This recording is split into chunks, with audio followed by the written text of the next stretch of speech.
Welcome back mga kabayan. Nagbabalik po muli ang inyong lingkod upang magbigay sa inyo ng mga bago at nagbabagang mga balita. Tila ba naging mainit na usapin ang isyong ito sa mundo ng social media? Sa gitna ng mga kontrobersya at aligasyon ng tensyon sa pagitan ng kasalukuyang administrasyon at ni Vice Presidente Sara Duterte, muling lumutang ang usapin ng seguridad matapos alisin ng 75 pulis na nakatalaga bilang kanyang security detail. Ang hakbang na ito ay nagdulot ng pangamba hindi lamang kay VP Sara kundi pati na rin sa kanyang mga taga-suporta. Ang pag-alis ng mga pulis ay kinokonekta ng ilan ng mga posibleng banta sa kanyang buhay na sinasabing nagmumula sa administrasyon ni Pangulong Kuting. Ayon sa mga ilang pagkakatiwalaang sources, ang pag-alis ng malaking bahagi ng kanyang security detail ay maaring may kinalaman sa umiigting na political rift sa pagitan ni VP Sara at ng administrasyon. Ang ilang eksperto sa politika ay nagbabala ng ganitong hakbang ay maaaring maglagay sa vice-presidente sa mas malaking panganib.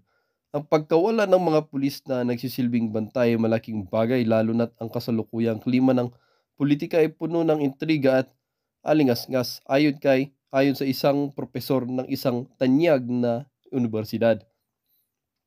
Dagdag pa ng isang propesor, kapag tinanggalan ng seguridad ang isang mataas na opisyal, nagiging malaki ang posibilidad na siya ay masaktan o mapahamak. Hindi ito dapat isawalang bahala. Sa bantala, nananatiling tahimik si Pangulong Kuting tukol sa isyong ito. Subalit marami ang nag-aabang ng kanyang magiging pahayag lalo na't ng kaligtasan ng pangalawang pinakamataas na opisyal ng bansa ay nakasalalay.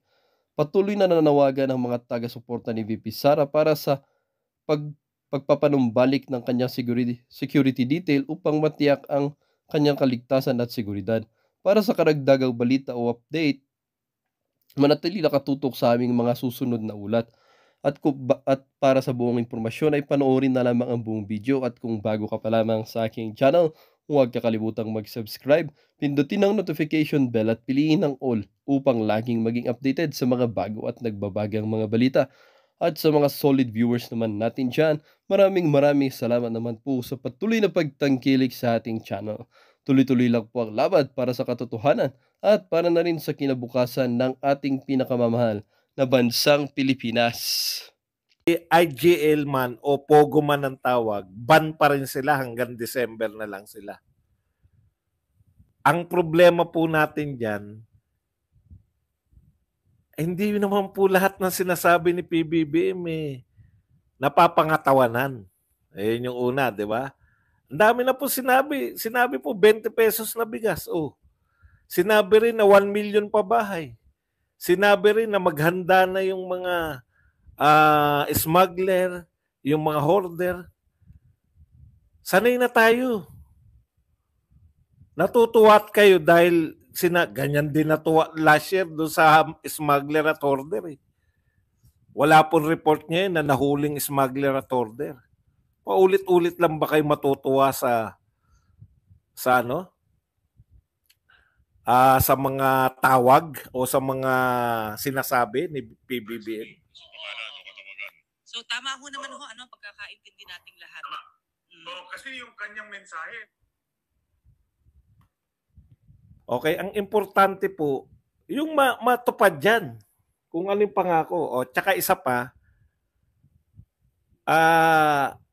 pinalala nila yung Pogo situation na parang yan yung pinakamalalang problema ng Pilipinas. Kaya pagdating po, di ba? Nakita nyo yung build-up sa Pogo. Maski itong, nung hindi sila hindi nila masiraan sa kung ano-anong issue yung mga Duterte. Nag-ship sila pare-pareho sa Pogo. Yung pala yung purpose ng pagpopogo rin ng para i-announce ni Pangulong Marcos na ibaban niya yung Pogo, magpapalakpakan, may highlight. Highlight po Highlight lang po yung masyado pong ang habol.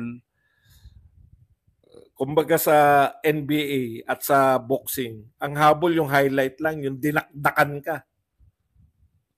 Okay. Highlight. Yun Pero walang sustansya. Mahilig lang sa highlight. Pero sa totoo, wala naman sustansya yung mga sinabi. Okay. So, malinaw na po yung Pogo. Ngayon, ang tanong ulit, ang dami nating hindi narinig. Ulitin ko na lang pangatlo ko na to. Yung pangunahing problema ng taas ng presyo at saka baba ng sweldo na yun yung gusto ng mamamayang marinig, walang solusyon. May sinasabing may sinasabing mukhang solusyon pero yun nga mukha lang. Oo nga, hindi nga siya nagpunta. Iba po yung pangako sa joke. Hindi niya na pagkakaiba yung pangako sa joke eh. Joke niya po yun. Umami na nga na joke eh. Okay, balik po tayo. Isa po sa mga hindi binanggit ng ating Pangulo sa kanyang SONA, Maharlika Fund. Ano na nangyari sa Maharlika Fund? Nakita ko lang eh. Kamakailan lang parang nagpunta pa si First Lady kasama yung mga taga Maharlika Fund sa Middle East. So the fact na hindi po binabanggit yung Maharlika Fund, wala no? Hindi nabanggit no? Yung hindi pagbanggit sa Maharlika Fund, nangangahulugan po yan na walang nangyayari sa Maharlika Fund natin. Walang pumapasok na investor, wala ring plano kung ano na gagawin sa Maharlika Fund. Sayang yung pera, sayang. Alam niyo yun? Kung nasa bangko lang yan, kumikita na po yan. Diba? Galing yan sa Land Bank, galing sa DBP. Kung pinanatili nila sa bangko yan, kumikita na yan. Pero dahil tinanggal nila dun, wala naman palang malinaw na gagawin. Yun talaga kitang-kita yung mga kapalpakan. Ngayon, ganun din yung ginawa sa kinuha rin sa nilagay naman sa unprogram fund. Yung ang dami na po nagkaso diyan sa may pondo ng PhilHealth. Okay, aabangan po natin 'yan. Okay, punta na po tayo ron, no? Malinaw na po sa atin 'yun, ha. Yung IGL tsaka Pogo, isa lang 'yun. Ine-expect natin na ban na po 'yun. Punta na po tayo rito sa isa. Parang, yan, peke naman pala yung akusasyon nyo. Ganito po yung sinasabi ng mga BBM, peke naman pala yung akusasyon nyo. Alam nyo, matagal ng akusasyon kay Pangulong Marcos at matagal na rin po siyang hinahamon ni Pangulong Duterte. Di ba? Unang maisog rally pa lang, narinig na namin yan. Nakanganga ako nung sinasabi ni Pangulong Duterte yan. Una niya sinabi yan. Tapos naghamon siya na magpa-drug test tayo sa Luneta. Ang tagal na po nung unang maisog rally. Di ba? Hanggang ngayon. Hindi po kami yung dahil lang dun sa nilabas na video, tsaka lang kami na meron. Hindi po, matagal na po. Kaya hindi po yun yung sinasabi ninyo na yan yung dahilan kung bakit kami nananawagan ng kasi yan yung gusto nilang palabasin eh.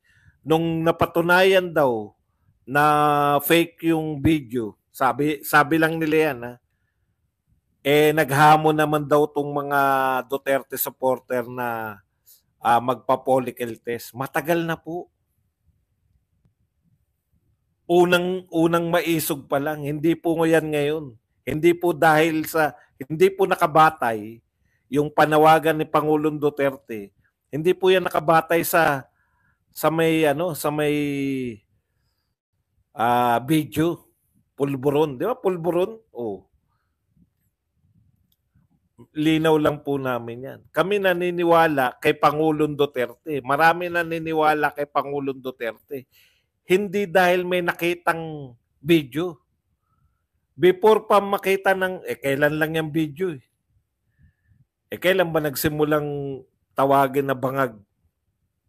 Buhat no nagsabi si Pangulong Duterte sa unang maisog. Kaya kahit po walang video, yung sinabi ni Pangulong Duterte na nakita niya, presidente dati yun. Merong intel report.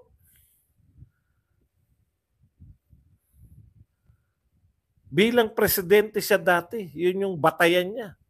Kaya nga ang hamon niya standing. Hindi po yung video lang ni Maharlika yung pinagbabatayan na matagal nang hinihintay. Ako po never ako naghintay ng video. Di ba hindi natin dinidiscuss yan? Pero hindi ko po sinasabi na kung hindi po ako, wala po akong kamalay-malay. Hindi po ako eksperto para magsabi niyan. Na yan ba'y peke o ano. Pero madali lang po yan eh. Sa husay po na mambudol ng mga to, pwede po sila, dito nga lang eh. Meron dyan sa comment section nyo, babasahin ko lang oh. Ano sinabi nung nakaraang araw, nung bago mag-SONA? Boss Bad, breaking news. Nag-resign na si ganun sekretary. O hanggang ngayon, sekretary, nag-announce ng ano. Di ba? Ang dami po mambubudol eh. Hindi po kami basta-basta naniniwala. Pero pag galing po kay Pangulong Duterte, bakit hindi mo paniniwalaan? Duterte supporter nga kami. Kung may lalabas pang ibang ebidensya na nagpapatunay sa sinasabi ni Pangulong Duterte, i-welcome namin yan. Pero hindi dahil sa kung saan. Dahil sinabi ito ni Pangulong Duterte. Kaya naghahanap kami ng katibayan. Ngayon, inulit na naman ni Pangulong Duterte sa payag niya. Mahirap yan. Papasok tayo sa digmaan tapos ang presidente natin hindi tayo sigurado. Yun yung sabi sa sa may statement ni Pangulong Duterte. Okay, speaking of statement, eto na po yung iniintay natin. Basahin lang po natin bago po natin pagpaliwanagin. Pagpaliwanagin. Pwede natin mapakinggan yung sinabi ni Marbil kasi nasa PTV4 eh. Pag mga government station, pwede. Kasi, government station yan, hindi tayo makaka-copyright yan. Okay, ito po ang pahayag ni Vice President Sara Duterte para malinaw na po yung mga katanungan ninyo. I confirm that on July 22, 2024, an order was issued by the Chief of the Philippine National Police relieving all of the 75 PNP Police and Security Group personnel that were previously assigned for my protection. So meron pong 75 dati na naka-assign kay BP Sara. Hindi po yan, no? Ililinaw ko lang, 75 po yan kabuuan. Hindi po yan kada may lakad si BP Sara, 75 yung nakasunod sa kanya. Pwedeng nakakalat po yan, yung 75 na yan, sa iba't ibang parte ng Pilipinas.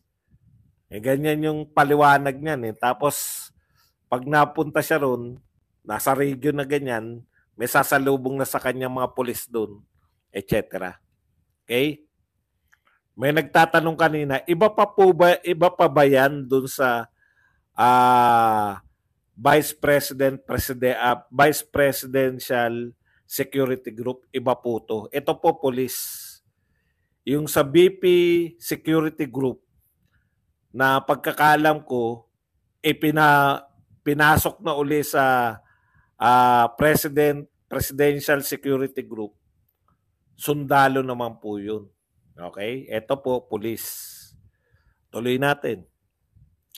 I want to assure the public that this order will not affect my work in the Office of the Vice President.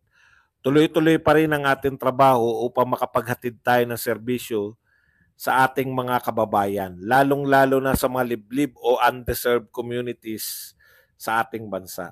I do hope, however, that with this latest directive, the Chief PNP will hear less cries from the people regarding the proliferation of drugs in the country, and that even fewer shall fall victim to various criminal activities. Okay. No? So yan po yung pahayag ni Vice President Sara Duterte. May banat pa siya, no? Total, tinatanggalan niyo ako dahil ang sinasabi niyo kulang yung police force. Sana hindi ko na marinig na nagbalik na uli yung mga droga sa kani-kaning komunidad at yung paglaganap ng krimen uli sa Pilipinas. Yun yung hamon niya, no? Okay. So, eto talaga, kung ako si BBM, maiinis ako, talagang manggagalaitin na ako. Bakit? Pagpalagay na natin, di ba? Alam na natin yan, hindi na tayo good. Hindi na good si BP Sara Duterte tsaka si BBM. Wala na talaga, no? Wala na talaga. Okay. Ngayon, moment ni alam niyo yun, moment sana to moment sana to ni BBM, 'di ba? Sona eh. Dapat ang pinag-uusapan, Sona, BBM, Pogo. 'Di ba? Moment niya eh. Ang gastos, ginastosan pagkain pa lang 20 million, 'di ba? Ito po ang pinakatanging araw na siya naman sana yung sentro. Siya dapat yung sentro ng balita eh. Alam niyo sa Twitter ngayon, yung mga sinabi paliwanag ni BP Sara, yung laman ng Twitter, maski lahat ng dyaryo, maski lahat ng ano.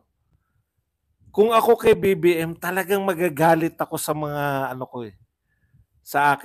Kung sino man ang nakaisip. May hinala tayo kung sino yung nag-isip niyan eh, di ba? Alam mo yun, moment ko to eh. Bakit binigyan nyo na naman ng chance na makapag-moment si BP Sara? Doon pa lang tuwan-tuwa na ako eh. Kasi ang gastos ng ginawa para once a year na lang ako magkakaroon ng moment. No? Na ako yung magiging sentro ng balita. Yung mga sinabi ko, ang hihimay-himayin. Yung mga sinabi ko sana ang, di ba? Sa totoo lang, yung sinabi ni Sara Duterte kung bakit hindi siya atin, hindi napansin, di ba? Alam na natin yung purpose ni Sara Duterte pero hindi nakaagaw ng moment. Kasi syempre, kahit ako interesado ko, ano yung sasabihin ni BBM? Alam niyo yun, yung nagmo-moment ka, biglang may aagaw ng moment mo dahil binigyan nyo ng chance si BP Sara.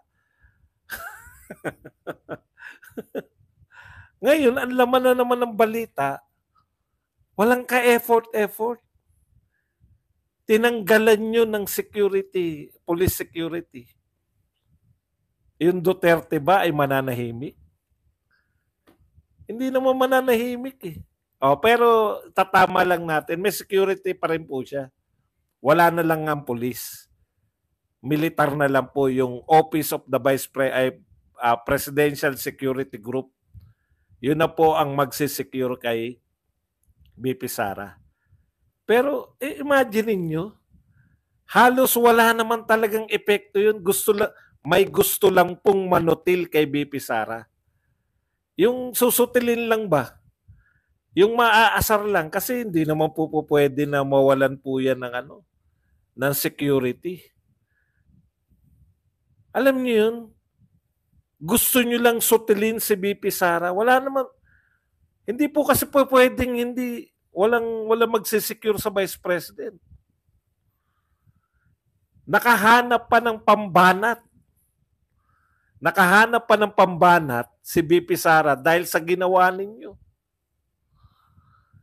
Inconsciential. Wala po pwede pong hindi nyo gawin eh. O kaya yung timing nyo, pwedeng sa ibang araw man lang. Para si Pangulong Marcos, nagmo-moment sana. Siya muna sana yung sentro ng balita. Hindi nakatiis yung mga sutil eh. Bida kami. Lulubusin na namin. Naku, eto na, tatanggalan pa rin namin. Alam nyo, eto si Marbil, ngayon ko lang siya nakita na umikot-ikot para magpaliwanag tungkol. Ang dami pong niyang pinapaliwanag. Lahat po ng media ngayon, nagpapaliwanag sila. Bakit tinanggalan si BP Sara? O pakinggan nyo po yung paliwanag. Kailangan sa PTV4 lang para... Under anymore sa amin, no? It's under the presidential tribute. And what you're doing right now, especially kung sa NCR na kulong-kulong. Yung number one, no? Yung ng Vice President under anymore sa amin, no? It's under the presidential tribute. And what you're doing right now, especially dun sa NCR na kulang-kulang ng mga tao natin, we have to, nagbuwas po kami ng mga tao na hindi naman nila kailangan. Even mga generals namin, yung mga retired generals namin, we have to get all our people. Kasi sabi ko nga, ang competition for everyone, policeman, there's about 500 companies na kailangan mo. And tignan nyo yung mga police natin, especially kahapon, hirap na hirap. And these people cannot work anymore. Diba? Pwede sila, sino papalit sa kanila. So ito po, we are trying to get other people na yung mga hindi kailangan. Na hindi naman yung part, sabi, tinanong naman namin hindi naman po naman kinausap ko ng PSPG natin, yung chief of staff ng ating Vice President, na yung mga tao natin. Kasi marami na sila Hindi naman mostly sa part po ng military. Kasi ano po yan, presidential security yung ang nagbabantay po sa the president and is more of yung military. Kami it's just a complement and we have enough complement po. So we have to ask them. We ask them, we don't believe that's the wrong term. Hindi po namin believe. We ask them na pwede namin ilipat. So nilipat po namin kailangan po sa NCR. Marami po kami tinanong. Okay. Kita nyo po yung katwiran.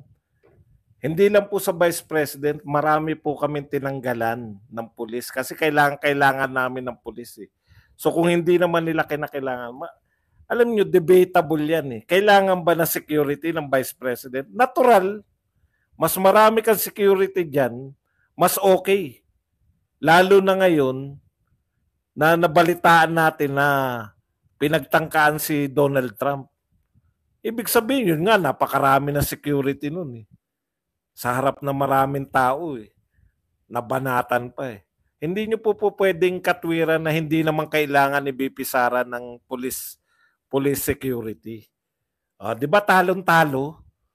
Kaya nga, yun yung sinasabi ko Wala kayong panalo dyan sa katwiran ninyo. At si Sara Duterte bilang magaling na tao, naka-score na naman ng mga Duterte. alam nyo po, kung sino man po yung nakaisip niyan, di naman po si Marbil siguro lang yung nakaisip niyan. Meron pong nag-utos kay Marbil. Pwede nyo namang stay lang dyan. Wala naman. Hindi naman po kawalan sa pulis yun. 75 sa buong Pilipinas. 75. Kung hindi nyo po pwedeng sabihin na kulang, di lalo na po ngayon. Kung seseryosohin po si Marbil na kulang po ang kapulisan, bakit hindi po magdagdag ng pulis? Ang daming budget para sa ayuda, bakit hindi tayo mag-hire ng mga pulis dahil kulang daw? Di ba? Kung hihimayin natin yung mga sinasabi ni Marbil, ang dami niyang inamin na problema ng kapulisan ngayon. Kulang ang pulis. Sino magpo-provide ng pulis? Kukuha na lang ng mga tao? Vice President, tatanggalan mo ng tauhan na nagsisecure sa Vice President dahil kulang ka ng pulis na dadalhin mo sa mga krimen. Tapos sasabihin mo, hindi naman niya kailangan. Kailan po hindi kailangan mag-secure yung Vice President? Lagi po. Hindi po ba? Kung paano po natin tinitreat yung President, ganun din ang treatment natin sa security sa Vice. Kasi anytime pwede maging presidente yan.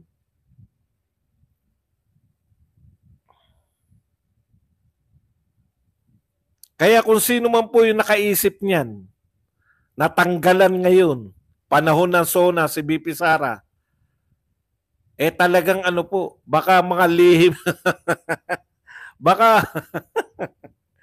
baka lihim na galit kay PBBM Kasi sa totoo lang, agaw eksena talaga. Agaw talaga sa eksena. Ako, tuwan-tuwa ako eh. Putya, imbis na BBM ang pag-uusapan ng lahat, mga sinabi ni BBM, wala na po.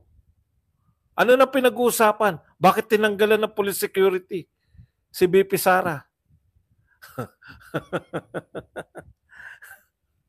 Walang ka-effort, walang 20 million na pakain, no? Actually, hindi nga umati ng SONA, nakipaglamay nga, tapos bibigyan nyo ng chance. Tuwan-tuwa po yung mga propagandista, basta ganyan. Yung mga marurunong po sa propaganda, naku, ansaya. Kaya ako nung nabalitaan po siya, talagang mahina talaga. Mahina po talaga yung nagde-deliver para kay Pangulong. Moment niya na eh. Moment na ni Pangulong Marcos to shine. Di ba? Bigla mong bibigyan ng chance si BP Sara na ano pa yan ha? Partida pa. Hindi pa nila in-interview si BP Sara. Partida pa. Statement pa lang yan. Binasa natin. Pag nakita nila si BP Sara ngayon, siyempre magpapaliwanag yan. May mga ano na naman yan. House of Cards, no? May mga designated survivor na naman yan na moment.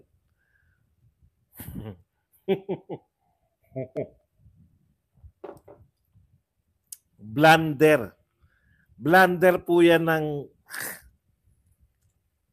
gumastos ka nga ng rangya-rangya nga. Lahat ng forma, maganda naman ang delivery ng speech. Di ba? Mga siguro, pakiramdam nila, siguro mga 1 buwan pag-uusapan tong speech mo. Sikat na sikat ka, 1 buwan, ikaw lang ang laman ng balita. Puti, 1 araw pa lang, biglang si BP Sara na kagad yung bida ng aagaw ng moment. Yan ang gustong-gusto ng Pinoy. Inaapi nyo kami. Yan, inaapi po. Sumasagot lang si BP Sara. Patuloy pa rin sa pagtatrabaho kahit tinanggalan na ng police security. Ha? Pero in seriousness, no? Ano po nilalagay ninyo sa hindi po katwiran yung hindi naman kailangan. Kailan pa po hindi kailangan? Mas maraming security, mas okay. Kahit ba meron ng PSG, meron pa rin pong sariling police. Mas marami pong protection, mas okay. Hindi po pwedeng hindi kailangan. Hirap na hirap po ba? Mr. President, ang dami mong pinagmamalaki. Pulis pa. Well, dito nga nagtatapos ang bidyong ito. Kayo naman po ang aking tatanungin mga kabayan. Ano naman po ang inyong mga reaksyon sa balitang ito? Ang ating comment section ay bukas para sa inyong mga samot-saming reaksyon at komento. Lagi niyo pong tatandaan na bilang isang mamamayan ng bansang Pilipinas at bilang isang butante at bilang isang matapat na mamamayan na nagbabayad ng buwis dito sa bansang ito ay kailangan din natin magsalita at mag-react. Huwag kakalimutan, do not let your thoughts left unspoken. As citizen of this country, your thoughts matters. Muli po, kung bago ka pa lamang sa aking channel, huwag kakalimutang mag-subscribe at pindutin ang notification bell upang laging maging updated sa mga bago at nagbabagang mga balita. Huwag din kakalimutang mag-iwan ng like at i-share ang bidyong ito upang ang inyong pamilya, kaibigan at kakilala ay maging aware din sila sa kung anong nangyayari sa ating pinakamamahal na bansang Pilipinas.